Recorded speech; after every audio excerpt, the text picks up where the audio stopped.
বন্ধুরা আসসালামু আলাইকুম। সবাই কেমন আছেন? আলহামদুলিল্লাহ আমি ভালো আছি। এই যে বন্ধুরা, কোরবানির মাংস রান্না করতে চলে আসলাম। ঈদের তৃতীয় দিন, ঈদের দিন রান্না করেছিলাম বন্ধুরা 15 কেজি, প্রায় 15 কেজির উপরে শেষ হয়ে গেছে। এখন আমি আবার মাখিয়ে মাংস রান্না করব। তো এই যে বন্ধুরা, আমি এই যে বাগান থেকে কিছু পাকা মরিচ নিয়ে আসছি। এটা দিয়ে ঈদের দিন রান্না করেছিলাম, খুবই মজা হয়েছিল। তো এখন আমি মাংসটা ভালোভাবে মাখিয়ে নেব। কোরবানির মাংসতে বন্ধুরা তেমন একটা মশলা আমি দেই না, বেশি কম দিই, তাতে খুব ভালো হয়।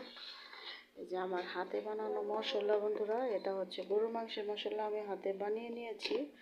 আর এটা হলুদ মরিচ, এটাও আমার হাতে বানানো, লবণ সব কিছু দিয়ে দিলাম বন্ধুরা।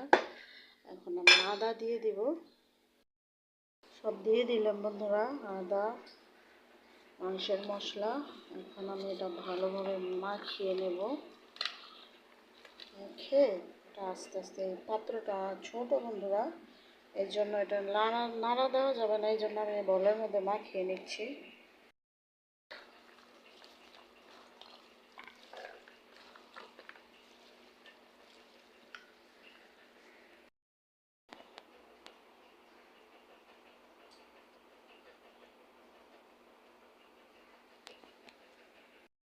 বসিয়ে দিলাম বন্ধুরা। ভিডিওটা কেমন হলো কমেন্টস করে জানাবেন। সবাইকে দুপুরের শুভেচ্ছা। এটা আস্তে আস্তে হবে বন্ধুরা, বেশি জোরে জাল করব না, আর পানিও দেব না, আস্তে আস্তে এটা তৈরি করে নেব। আর ভিডিওটা ভালো থাকলে ফলো করে পাশে থাকবেন বন্ধুরা। ভালো লাগলে সবার জন্য শুভকামনা ও দোয়া রইল। আল্লাহ হাফেজ, আসসালামু আলাইকুম।